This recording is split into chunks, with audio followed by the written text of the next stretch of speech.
Welcome to the Dairy Raid. Presented with over 20 years of coaching experience, the Dairy Raid provides commentary and analysis of the schemes, the players, and the coaches who create Wisconsin football's new identity. Now here's your host, Ryan Anderson.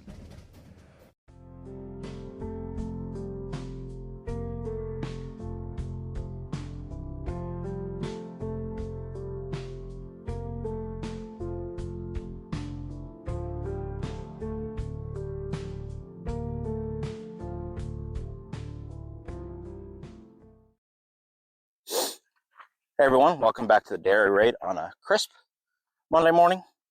It's been a while since I've done a walk and talk, and it always seems like I'm introing these videos the same way, but it's kind of true.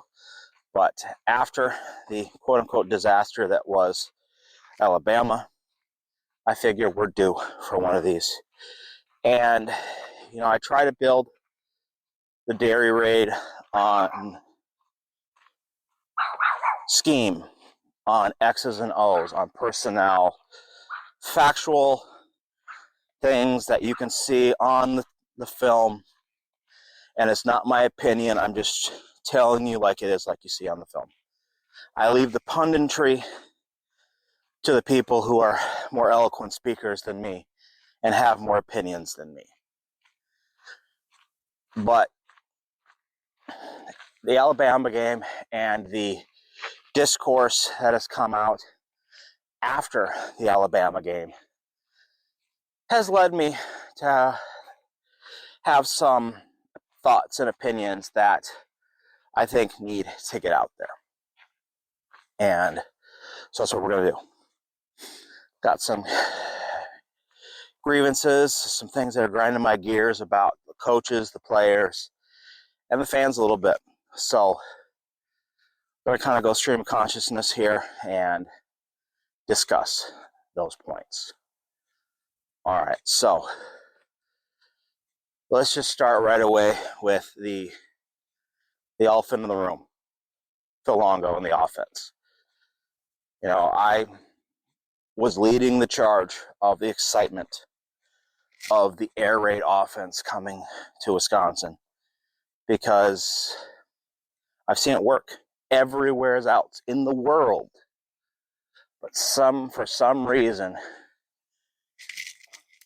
the 608 area code, it just doesn't work. So that's leading me to wonder why. What is so unique about the situation in Madison that Phil Longo can't get his offense working when he's been able to get it working everywhere else? So let's look into it. Number one, quarterback. Every situation he's been in, he has had a quarterback that is built for his system that he was able to develop. Someone who is in-house. And they tried to do that when they brought in Braden Locke. Okay. You had Tanner Mordecai, who was going to be the bridge and allow Braden Locke to grow.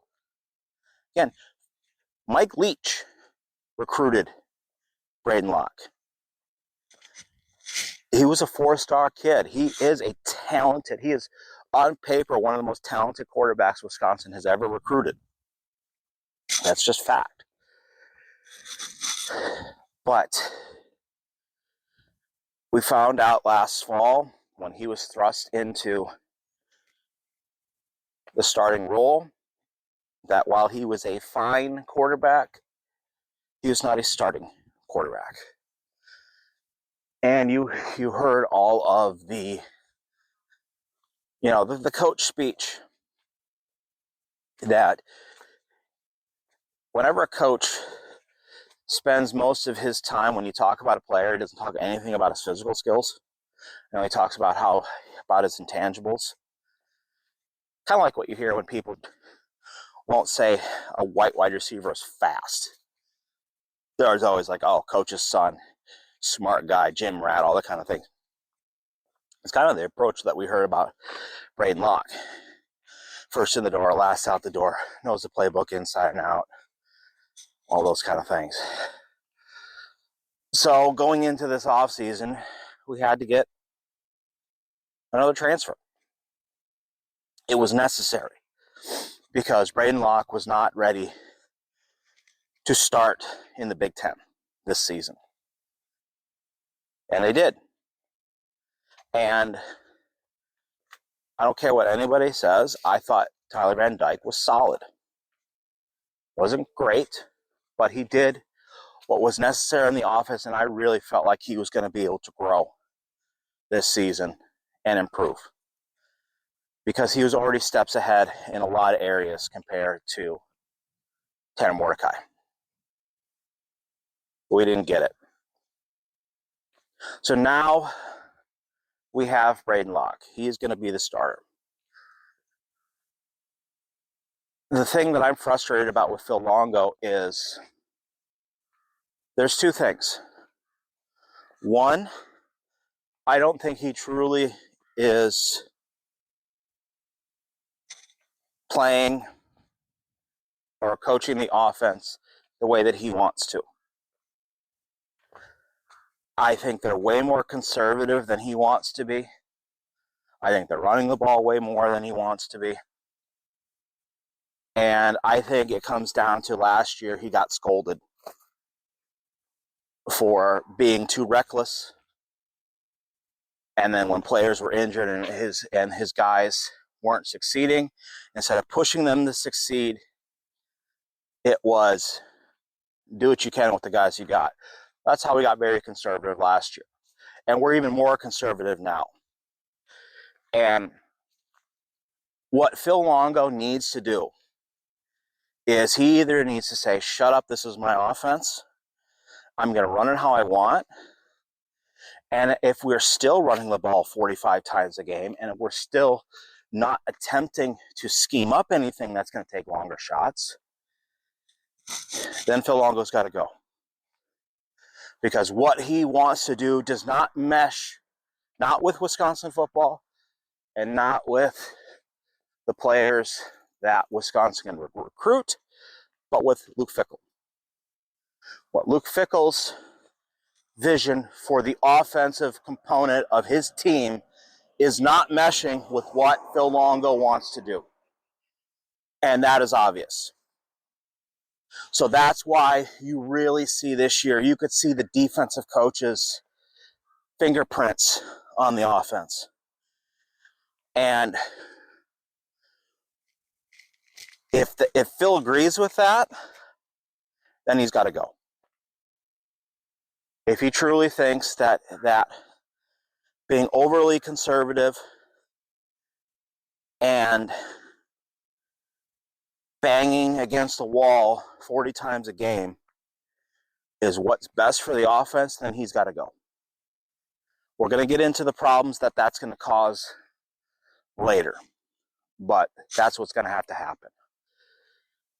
And so that's Phil Longo. He has got to improve. He has got to bring a bit more of that gunslinger attitude that I thought he had. That is just not gelling in Madison, and I'm so frustrated about it because everything that he does offensively has proven it works. It's just the sequencing and the play calling and the layering effect is not gelling. It's not helping that his receivers pick the worst times to I don't see how much score there, to screw up their routes. Okay? Turnovers, missed blocks and pass protection. There's a lot to be blamed on the players here as well, and we'll get into that in a second. But Phil Longo should be seeing the rest of this season as he is playing for his job in 2025. Okay, whether that's in Madison, and right now I'm going to say I highly doubt it. I think if he's offered an opportunity to go somewhere else, he goes. He's going to go find a situation that works best for his playing style, for his coaching style, and is going to offer him the players that he needs in a situation where he's going to have the support he needs. And there's nothing against Luke Fickell. Really isn't. I like his program building. I don't think they gel. And I think you hear that in interviews if you listen between the lines. So that's what Phil Longo's got to do. But let's say we fire Phil Longo, or Phil Longo is allowed to look for a job elsewhere, and he takes the offensive coordinator job at wherever, Florida, I don't know, wherever, pick a spot. Okay, who's going to replace him? And not only who's going to replace him, is the University of Wisconsin willing to spend the money that's required to get the guys that Luke Fickell wants? And money is the bugaboo that's gonna sink or swim this program. Because if Luke Fickell wants to get Mike Denbrook from LSU, who is offensive coordinator in those early years of Cincinnati that brought them to the playoffs, if he wants him, it's going to cost Wisconsin $2 million a year. Okay? If they want to go out and poach Andy Kotelnicki from Penn State, who I will die on this hill by saying if Paul Chryst would have hired Kotelnicki instead of Bobby Ingram and let him run his offense, then Paul Chryst would still be the head coach. Anyways, they went out and got him from Penn State, who runs a beautifully simple power spread offense that fits Midwestern values and modern football at the same time. If he wants to get him, it's going to cost him $2.5 million, something like that. I know Wisconsin fans are calling for Sean Lewis. Sean Lewis is a head coach now. So Wisconsin's going to pay his buyout and then have him come in as a coordinator for a year, and then he gets a head coaching job in the Pac-12 or the Big 10 or Big 12, I guess. No. So Sean Lewis is out of the question. Whoever you want to get to come in to be the offensive coordinator if Phil Longo leaves is going to cost Wisconsin money. And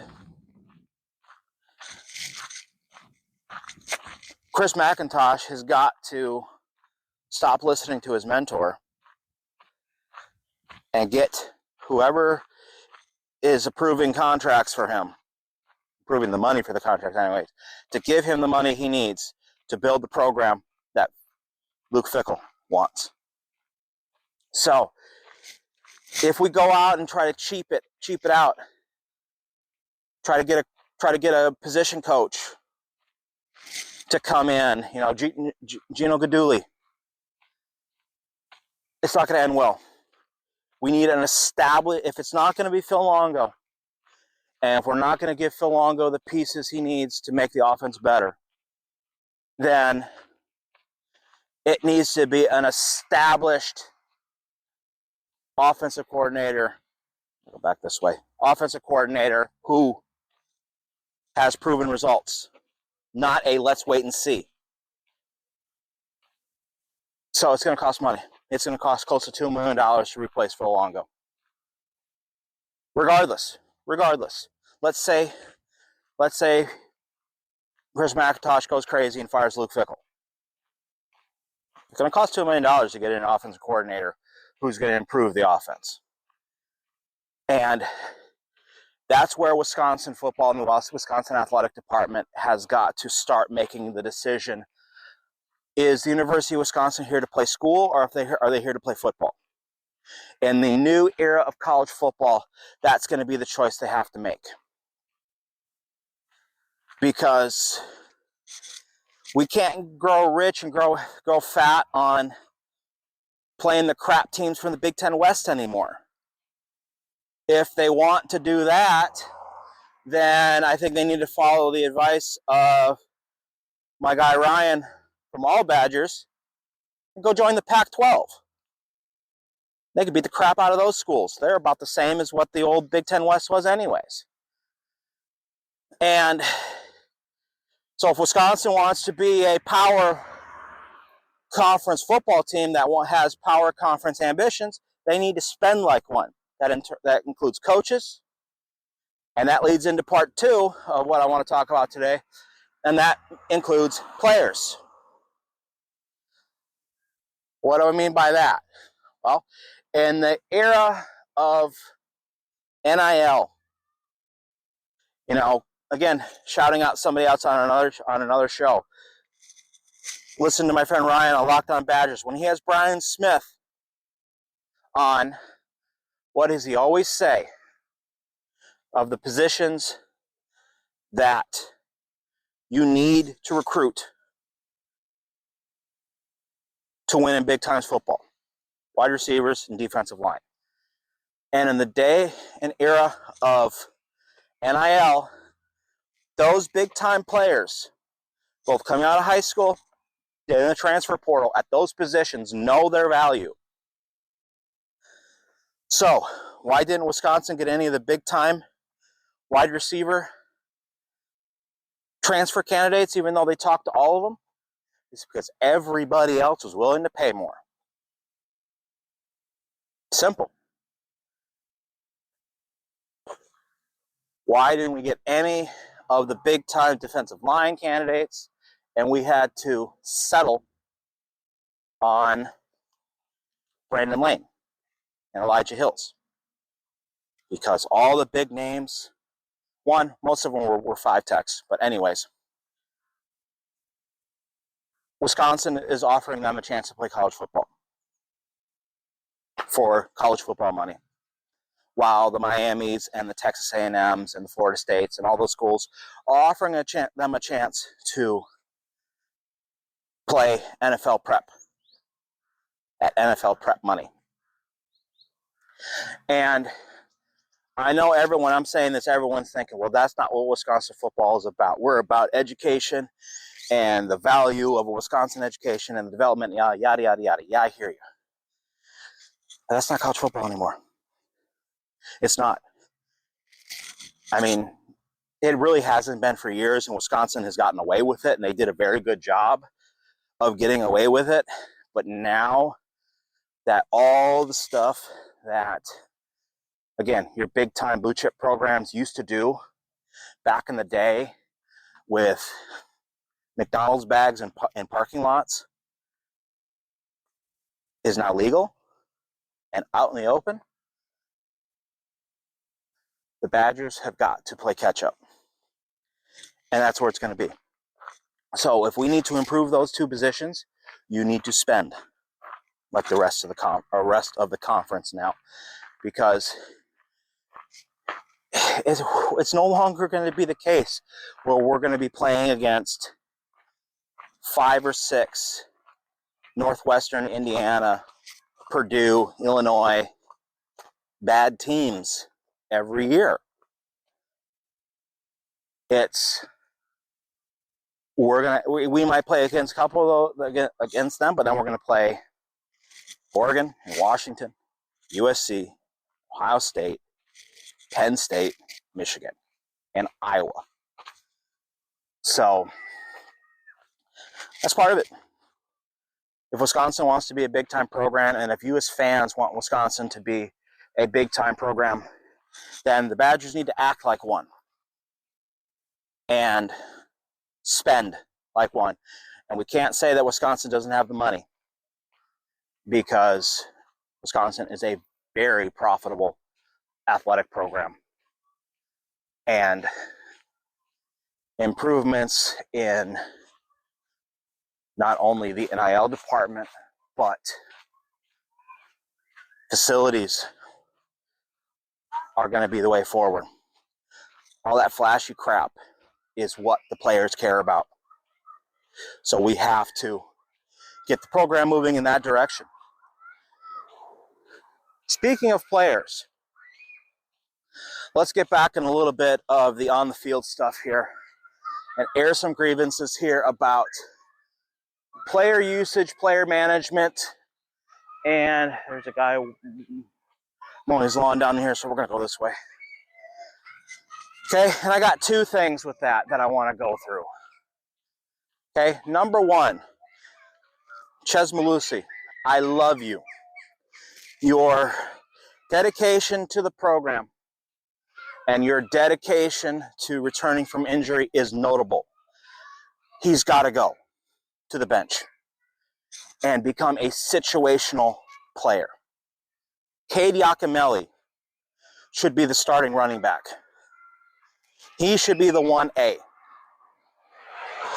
right now because he offers the most burst, intensity, big playability, and right now consistency. He's also the one who is the healthiest out of the two main backs. And I'm counting him as the other one with Toby Walker. So, Cade Yakimelli needs to start, or he needs to be the 1A. He fits the offense the best. He does a better job of protecting the football, and he's more versatile. Ches was all of that 2 years ago, and he was that last year. And I don't think he's come back 100%. He's hesitant in the gaps. He doesn't have, unless you just put his nose straight down, he has no burst. So, I'm sorry, Ches. Let's get Cade in there. Let's keep Tui, and let's start cycling in the freshmen. Not because we're desperate, but because at least Arian Dupree, in my eyes, have shown, yeah, he's ready to contribute now. There's a difference between making plays and contributing. I think he's ready to contribute. So that's my first grievance. Second grievance that I want to talk about, I'm going to go to the defensive side. And at some point in the near future, I am going to do a video on the defense. We're going to talk about defensive player here. Jake Chaney needs to go. Jake Chaney is a great athlete. And when he gets in position, he is a good linebacker. He is just so football instincts slow. I need to try to phrase this in a way where it doesn't sound like I'm calling him stupid, because I'm not. But as a linebacker, reading plays, he is so slow. And then when he finally realizes where the ball is going, he panics and he overruns. And he puts himself in terrible position. And I think this is one of the downfalls of Luke Fickell, is he is trying to show loyalty and not rock the boat in the locker room with these older players, these upperclassmen. A lot of them suck. A lot of them are terrible. And yet they're playing partially because they have to. Partially because the young guys are just not ready yet because they play some of the hardest positions in football. But again, I don't think he's trying to be in the situation where he doesn't want to rock the apple cart. I'm really going back and thinking on last year, and I'm starting to think that, I was happy when he didn't go full Dion and flush the entire program day one. I'm starting to wish he did that, because I'm tired of complaining about the same 4 or 5, 6 guys on defense and the same 2 or 3 guys on offense that are making the same dumb mistakes again and again and again that probably should have been gone. And again, nothing against Jake. I'm sure he's going to make a great linebacker at Colorado next year. But he's got to get out of the starting lineup. Jaheim Thomas is underachieving. Partially because I think it looks like he's trying to overthink his job. And he's hesitating because I can see him looking at both sides and not reading his key, because I think he's worried about what's happening next to him. but he's slow too. So what does that mean for me? That means Christian Allegro and Tacker Curtis need to be the starting inside linebackers, and they don't leave the field unless they have to. They bring speed, they bring aggressiveness, and they bring an innate sense that they are learning the defense within the structure. And they are going to make young player mistakes, no doubt. But I would rather them making young player mistakes that are correctable than watching older players make bad instinctual mistakes that can't be corrected because you can't teach an old dog new tricks. So that's why I want to see some of those young guys play. Same thing on the defensive line. You know, the three returning guys are just not good. So, I don't know. I mean, we've got young guys who are not ready. Does that mean we have to thrust them in and either be in a position where we could be one bad game from those guys away from complete catastrophe and ruin them for the next 3 years? I don't think I want to go down that line, but something's got to change. Speaking of changes to the defense, let's talk about this part. I put up a poll on my Twitter here the other day, asking the fans, in their opinion, based on what they see, what percentage of plays this season have the Badgers been in a 3-3 defense? And luckily, of the 4 options I gave, which was under 24%, between 25 and 74, above 75, I forgot what the 4th option was. Anyways, you know what I mean? We picked the lowest one, the up to 24%, which was correct. The real answer is 0. They have been in exactly 0 3-3-5 sets this season, which is one of those things that grinds my gears and why I started this whole channel to begin with. Is fans and now pundits are complaining about something that's not happening. 3-3 defense doesn't work at Wisconsin. They need to stop. We haven't run the 3-3 defense. So now, lately, fans have noticed, oh, they're not in the 3-3, they're in the 2-4. And when has the 2-4 defense ever worked in college football? To which I answered, Wisconsin football, circa 2013 to 2022. The 2-4 set has been Wisconsin's base nickel defense for a decade. And when the Badgers were a vaunted 3-4 defense, we knew that because when the Badgers put out their starting defense on the depth chart, we saw 3 defensive linemen.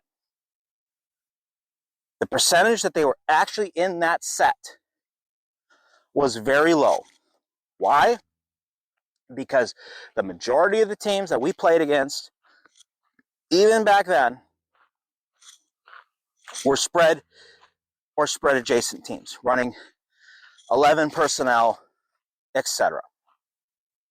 And when Badgers played against teams that either, one, came out in pro-style sets with multiple backs or multiple tight ends, or they played against teams that they didn't respect at all, that they could match up cover 1 with linebackers and safeties, they were in the 3-4.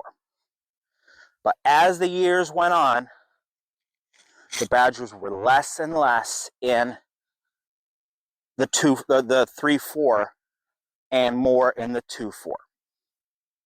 So on paper, their base defense was a 3-4, but playing against the offenses they played against, they're in a 2-4.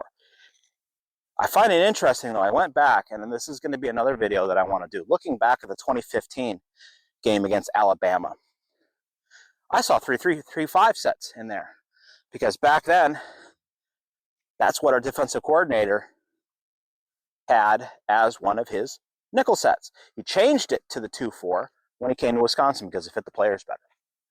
So, why are we seeing so much 2-4? Well, in the past decade, those are the type of players that Wisconsin has recruited. So that's what they fit best. And that's one of the reasons why we're doing it.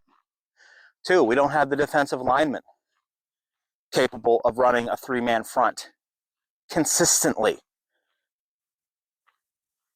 And our best 11 players on the field are on the field when we are in a 2-4 front.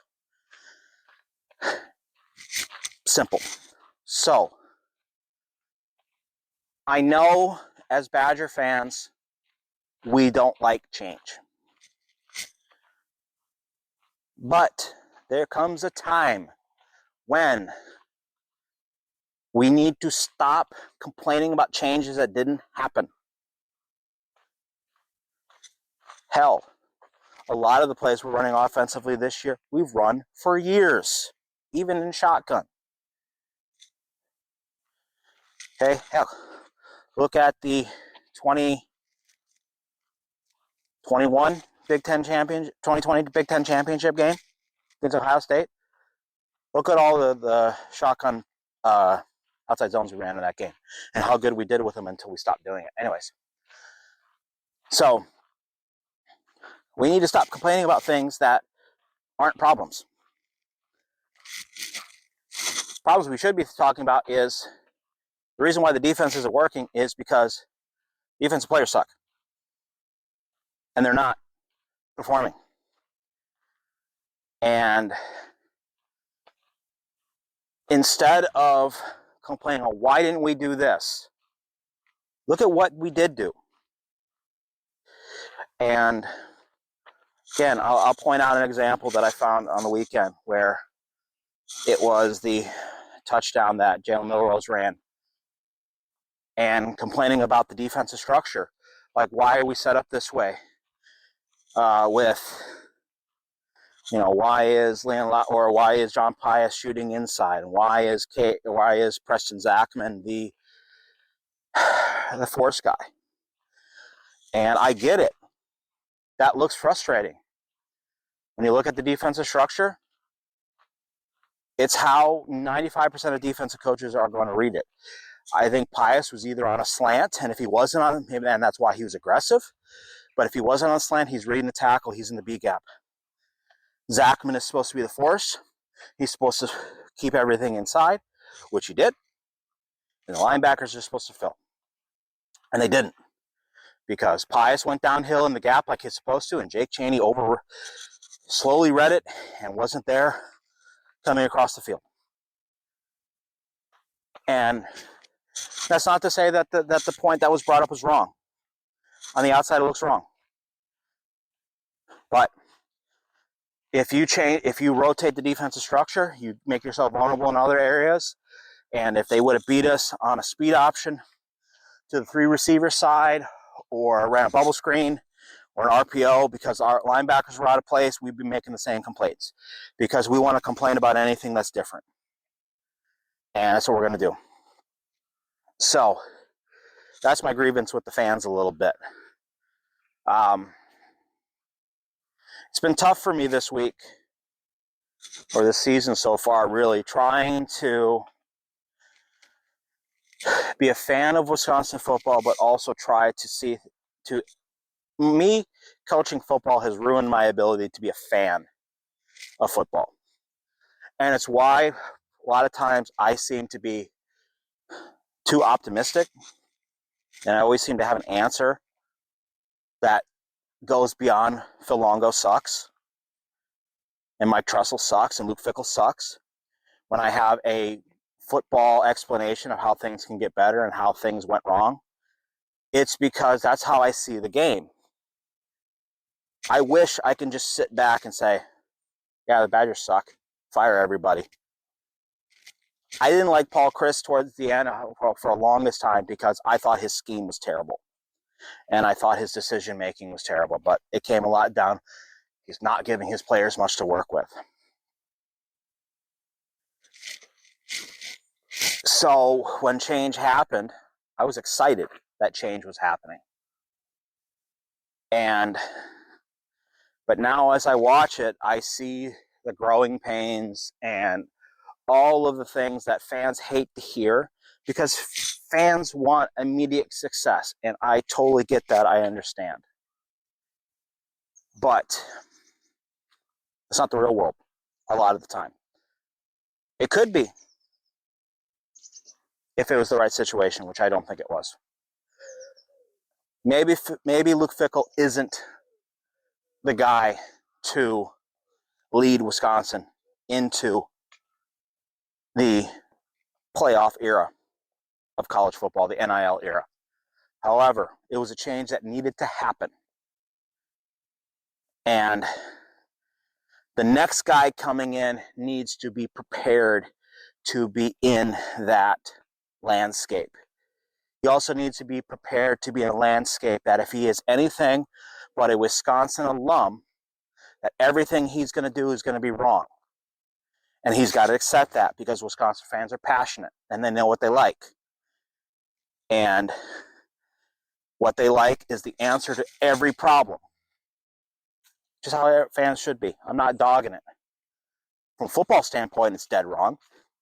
But it's exactly how fans should be thinking. So Luke Fickell has some serious questions to answer with himself and the coaching staff for the rest of the season and going into next year. I think TVD getting hurt is going to buy him an extra year. And fans, we can choose to go down the fatalistic route and be almost excited that our team is doing bad. And there's a lot of you out there who are like that are excited that Wisconsin's doing bad. It almost reminds me of Chicago Cubs fans. So he's got to make decisions. I think he's done a lot of good things for the program in terms of setting up the program, recruiting department, infrastructure, facilities, all the things that Paul Chryst didn't do or didn't push for. He has been good with that. On the field needs to get a lot better, and he's going to need to make tough decisions. But if there's going to be tough decisions to be made, the university needs to be willing to pay for those changes, because the changes are going to be the same anyways. If you fire Luke Fickell, you're going to have to spend that money on a new staff anyways, and the new staff is going to be more expensive than the current staff. So that's where the university steps in. The players, the young guys have got to be ready to play now, play early, and the leaders on the team need to kick those old boys in the ass a little bit, and 2025 has to start now. That's how it's going to be. All right, so I think you've heard enough of me talking here. Jesus, I'm talking for almost 40 minutes here. So heads up for the rest of the week. Alabama breakdown. I will be recording tomorrow morning. Still waiting to get my all 11. If I don't get it, then I've got the broadcast angle ready to go. I want to get that all done early this week, because I have my own playoffs this weekend, so I can't be spending all my time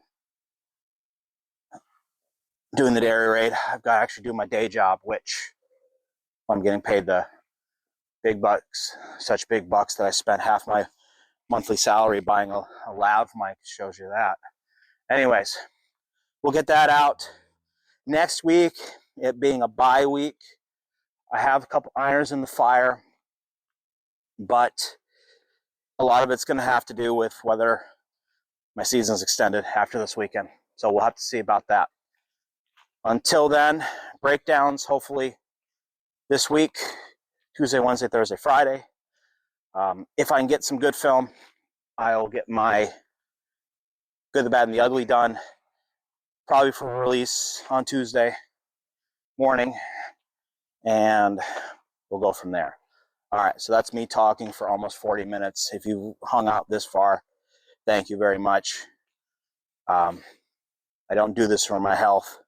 I do it because you people out there enjoy it, and keep doing so.